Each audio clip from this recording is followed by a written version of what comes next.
गए। हे प्यारे सखा, इतने पर भी यह अधम प्राण नहीं निकलता है। राव सुना ई दीन हवन बासु, सो सुनि भया उनहरा सहरासु। मैंने राज्य देने को कह करके वनवास दे दिया। यह सुन करके भी प्यारे पुत्र श्री राम को हर्ष विषाद नहीं हुआ। लेकिन ऐसे पुत्र के बिछुड़न पर भी यदि यह अधम प्राण नहीं निकला तो मेरे जैसा पापी कौन है। हे सखा, बहुत हो गया। अब जब मेरे प्राणों का आधार ही नहीं तो मैं कैसे रहूंगा। हे सखा, कहाँ हो हे राम, राम लक्ष्मण सीता।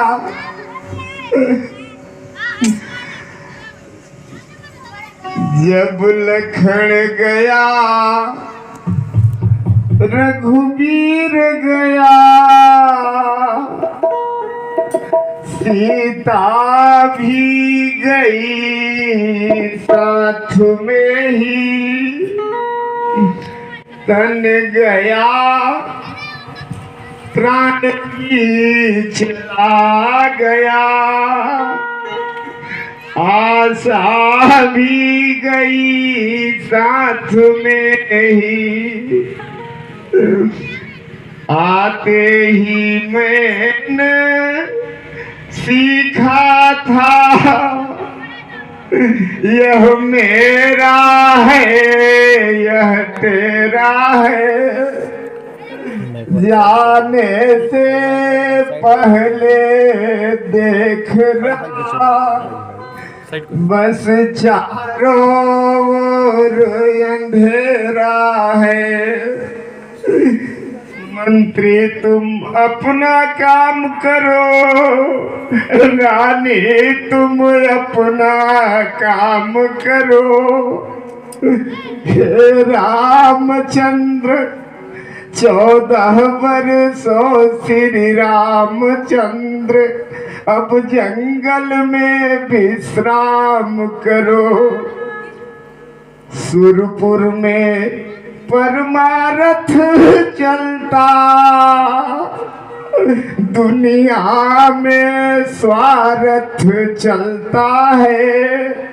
महलों के बाहर रथ चलता, महलों में 10 रथ चलता है। अब मैं कैसे जीऊंगा हे सखा, जिसके प्राणाधार पुत्र ही नहीं रहे। उनके बिछुड़न पर भी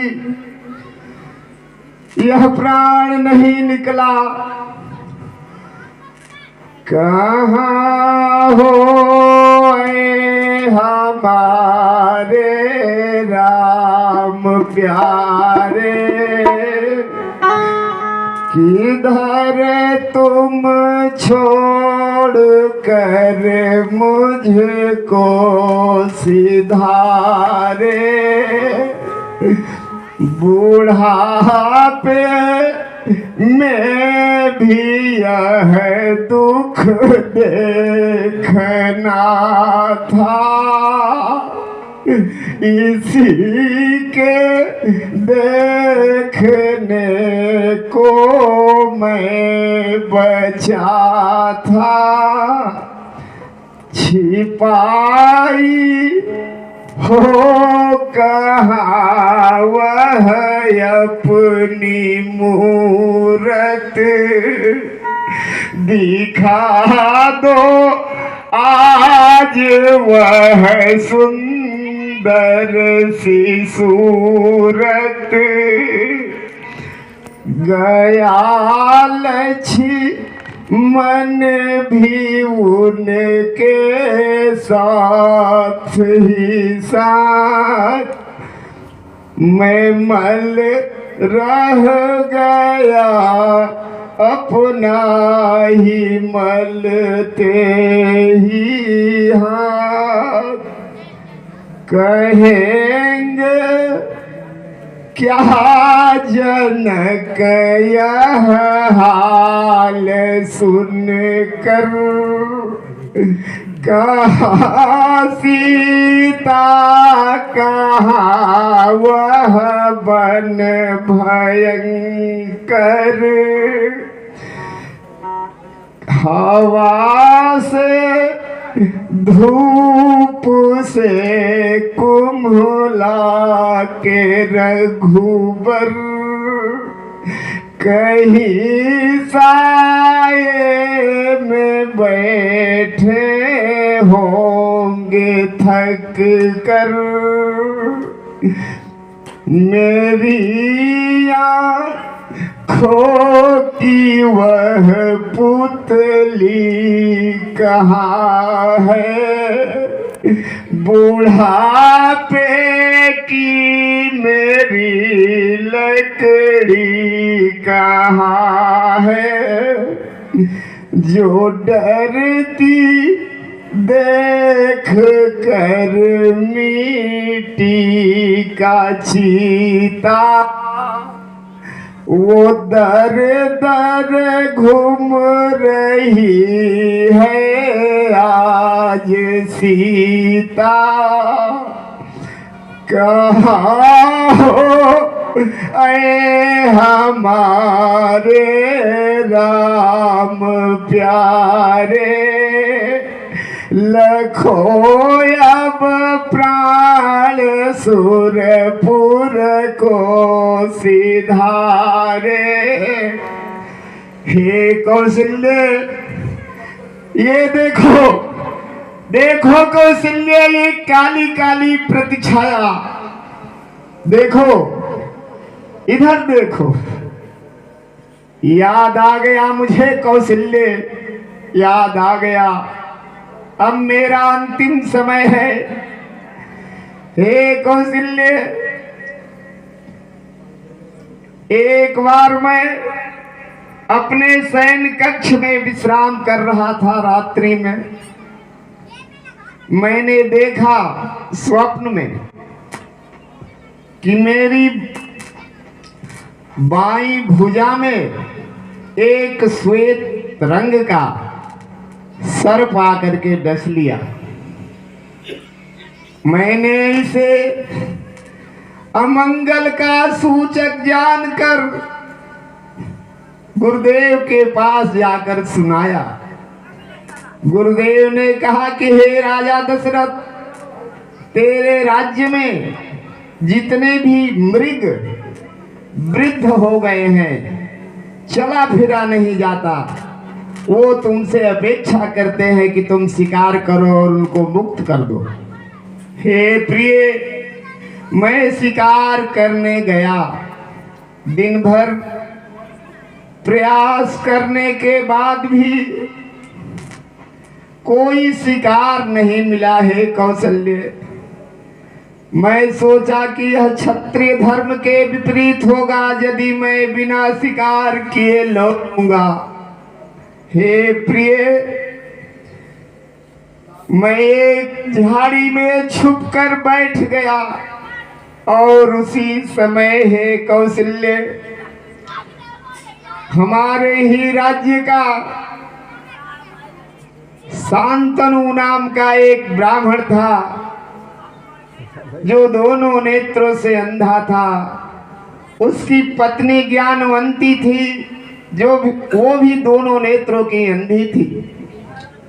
हे कौशल्य, उन दोनों के पास जीवन का एक ही सहारा था, उसका बेटा श्रवण कुमार। श्रवण कुमार मातृपितृ भक्त था। हे कौशल्य, वह अपने माता पिता को कंधे पर बिठा करके तीर्थ करा के लौटा था। हे कौशल्य, उन लोगों को प्यास लगी। सरयू के किनारे उन्हें ठहरा करके श्रवण कुमार सरयू के जल में अपनी जलझारी को डुबोया, कमंडलू को डुबोया। उससे ध्वनि उत्पन्न हुई, आवाज आया, हे प्रिय, तुम तो जानती हो कि मैं शब्द वेधी वाण का बहुत ही जानने वाला जानकार था। मैंने शब्द वेधी बाण का लक्ष्य करके संधान किया। हे कौशल्य, वह बाण जा करके श्रवण कुमार की छाती में लगा और वह हाय माता, हाय पिता करके चिल्लाने लगा। हे प्रिय, उसके करुण क्रंदन को सुनकर मैं दौड़ता हुआ उसके पास गया। मैंने देखा कि एक तरुण बालक जिसके छाती में मेरा बाण है खून से लथपथ छटपटा रहा है। हे कौशल्य, मैं जाकर कहा कि ऐ बालक, तुम कौन हो? वो मुझे पहचानता था। बोला कि राजा दशरथ प्रणाम, और अपनी कथा बताया। मैं बोला कि ऐ बालक, मुझे राजा मत कहो, मैं ही तेरा हत्यारा हूं। श्रवण कुमार ने कहा, अरे राजा, इसमें आपका कोई दोष नहीं है, यह तो विधि का विधान है। मेरा अंत समय आ गया था, लेकिन हे प्रिय, उसने एक बात कहा कि देखो राजन, मैं जिया भी तो माता पिता की सेवा में, मर भी रहा हूं माता पिता की सेवा में। मैंने बोला कि देखो बालक, तुम उसी बाण से मेरा प्राण ले लो, प्रतिकार हो जाए, बदला हो जाए। बालक ने कहा कि नहीं नहीं महाराज, ऐसा नहीं होगा। मेरी अंतिम इच्छा है, आप जल ले जाकर के मेरे माता पिता को पिला दीजिए। हे कौशल्य, वह जल लेकर के सशंकित मन से मैं गया। धीरे धीरे बोला कि माता पिता पानी पी लो। वह शांतनु नाम का ब्राह्मण जो अंधा था बोला कि हे बेटा, तेरी आवाज भारी लग रही है, कुछ हो गया है क्या तुझको? मैं बोला कि हे ब्राह्मण देवता, श्रवण कुमार नहीं, मैं श्रवण कुमार का हत्यारा राजा दशरथ हूं। उसने बोला कि अरे राजा, ये तो बड़ा अनर्थ हो गया।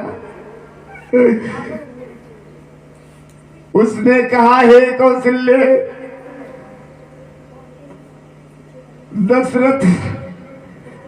दशरथ जल दे, ला दे, मत दे, जल तू भी क्या दे सकता है?